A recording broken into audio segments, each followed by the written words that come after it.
This is exactly how I look at my meat at the end of No Nut November. Tomodachi Game, one of the anime airing in the spring 2022 anime season, is so bad that it's actually good. It's fun in a really trashy way, but even if you removed the trash, you'd still have a fun and engaging show that, if it just changed a few things, would become a legitimately good show, unlike Domestic Girlfriend.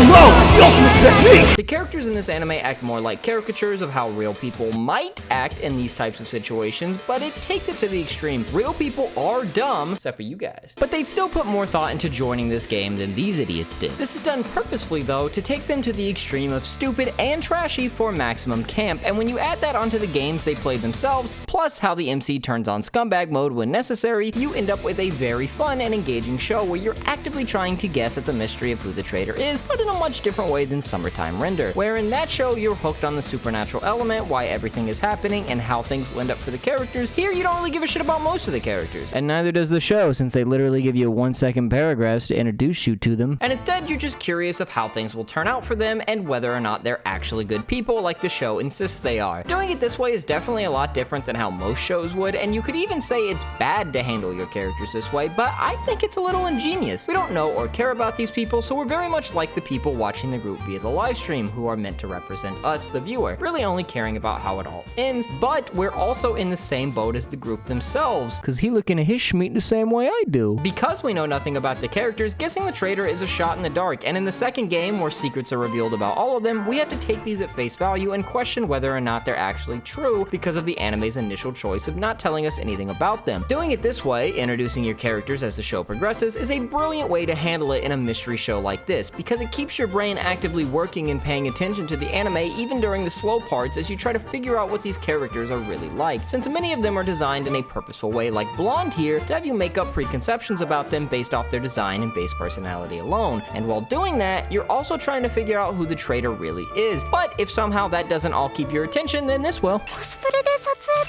The anime even goes so far as to call out everyone who isn't paying attention, with one of the characters directly addressing the audience and essentially calling them a bunch of idiots. This is in stark contrast to a show like Attack on Titan, where they consistently have episodes to explain the plot and character motivations for everyone who is too slow to pay attention, and that alone makes me want to give it a 10 out of 10, but that's also part of the anime's fundamental failing. Tits McGee here. This woman and her cohort absolutely ruin the pacing and the point of the anime. Outside of that one stellar scene, their primary point for existing is to come on screen and explain everything that's happening, which completely ruins the pacing and even the mystery itself because they give far too much away. It even makes the previous stellar scene disingenuous, as this show has the nerve to call you out for not paying attention, but then these awful characters appear on screen and explain everything anyways, basically putting you to sleep each time they do so. Right when I'm finally getting into the groove of an episode and I'm feeling really immersed, these characters pop up and take me right back out of it. They're awful and they prevent this show from being legitimately good like it should be. All they do is tell the audience how to feel and explain what's going on, telling instead of showing, which is the absolute worst thing you can do in a visual medium like anime, and she even says really dumb shit like this.